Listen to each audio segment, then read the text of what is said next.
Good day, sir. My name is Yuezen and my entry number is 271415. Now, I would like to present about the study which is the impact of household expenditure during COVID-19 pandemic in Kedah. The COVID-19 has caused a lot of the impact globally in terms of standard living, the economy, physical and mental health well-being of people. It will lead to the problem of employment increase and it will cause a long-term changes in household expenditure. The average expenditure per household reduced by 55%.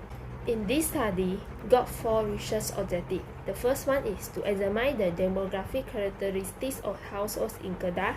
The second one is to examine whether gender differences affect the household spending, living standard, household income, and government policy during COVID-19 in Kedah.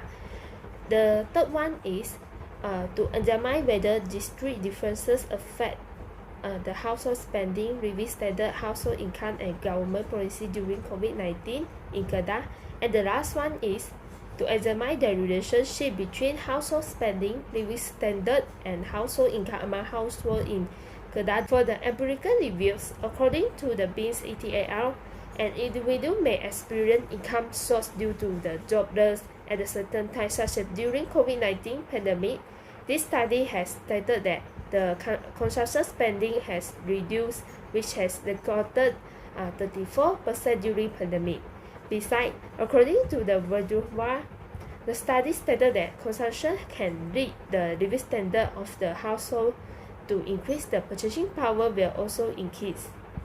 Next, from the income, a study by Mustahid mentioned that there is significant and strong relationship between the income and the expenditure of spending. Well, for the government policies, a study by Dijabet and Pakta, they argue that the welfare progress to all the households who are poor or lower income. It is a tool to increase the cash transfer. Population of the Kedah is 2,131,427. In this study, there are 249 respondents, which is there are 111 respondents, which is 44.6 is male. Well, for the female is 138 respondents, which is 55.4%. Well, for the age, the respondents who are 30 until 40 years old were recorded the highest, which is 78 respondents or 31.3%. Well, for the ethnicity, there are 21 respondents or 36.5% respondents who are Indian, which is recorded the highest. Well, for the marital status, the highest record is marriage, which is recorded 169 or 67.9% respondent. Next, for the employment status, the private sector was recorded the highest, which is 142 respondents or 57%. While for the education, the college was recorded the highest, which is 85 respondents or 34.1%. For the household income, the highest record is 1,000 ringgit until 3,000 ringgit. There are 146 respondents or 58.6%. And the last one is the district. There are 55 respondents or 23.3% respondents who are staying June 2, which is Kubampasu Arostak, and this recorded the highest one. Next, I want to continue about the result of t-test analysis for the level of household spending. The mean of the male respondent is 3.52, which score less than female respondent, which is mean is 3.60. The results show that there is no significant difference in household spending among genders because the p-value is greater than 0.05, which is 0.355. Thus, the null hypothesis of no significant difference in household spending between genders cannot be rejected. Besides, for the variable of household living standard, the mix of the male respondent is 3.4 2, which is score less than female respondent, which is 3.51. So the results show that there is no significant difference in living standard among gender because the p-value is greater than 0.05, which is 0.167. The null hypothesis of the significant difference in living standard between genders cannot be rejected. Besides, for the variable of household income, the mean of male respondent is 2.71, which is score more than female respondent, which is 2.68.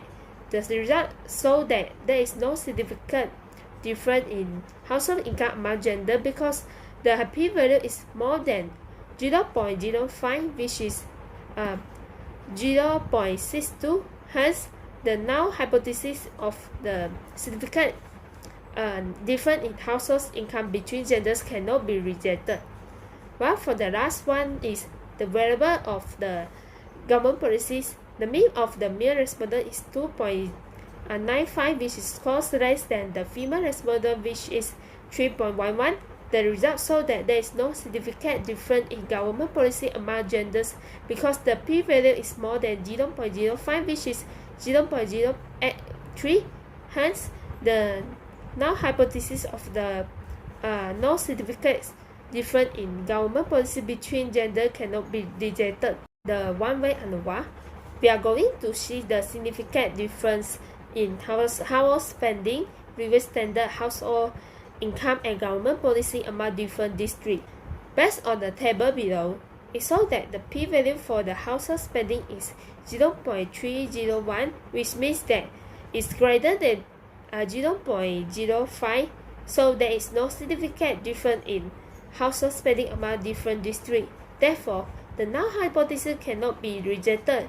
Besides, p-value for the living standard is 0.883 is also greater than 0.05, so there is no significant difference in living standard among different districts. Hence, the null hypothesis cannot be rejected.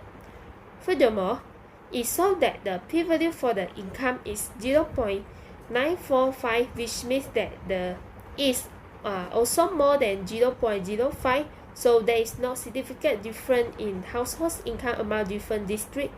Hence, the null hypothesis cannot be rejected. But for the last one is government policies. The p-value is 0.976 and is more than 0.05, which means that there is no significant difference in government policy among different districts. Therefore, the null hypothesis also cannot be rejected. Next, I want to share about the Pearson correlation analysis, and this test is want to see whether the significant relationship or not between the household spending, living standard, household income, and government policy.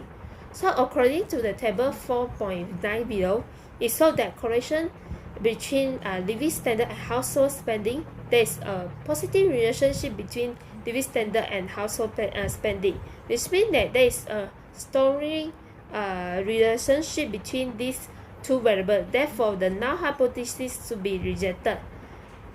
Besides, there is the positive relationship between income and household spending, which means that there is a strong relationship between these two variables. So, the null hypothesis should be rejected. Next, for the policy implication, the policy plays an important role in the certain situation, especially during the COVID-19 pandemic. The COVID-19 pandemic has been causes a lot of impact to people in terms of decreasing in the household expenditure due to some of the individuals losing their jobs. Malaysia Prime Minister has introduced a stimulus economy initiative, which is called the Prihatin, to help the residents of Malaysia. As a conclusion, according to this study, research found that the household expenditure in Kedah will affected due to some of the people losing their job. While through the data collection for this study, it was found that most of the households has received the government policy of financial assistance for the government during the pandemic, such as most of the households has received the Bantuan Pilihan Rakyat to cover their expenditure during the pandemic. That's all for me. Thank you.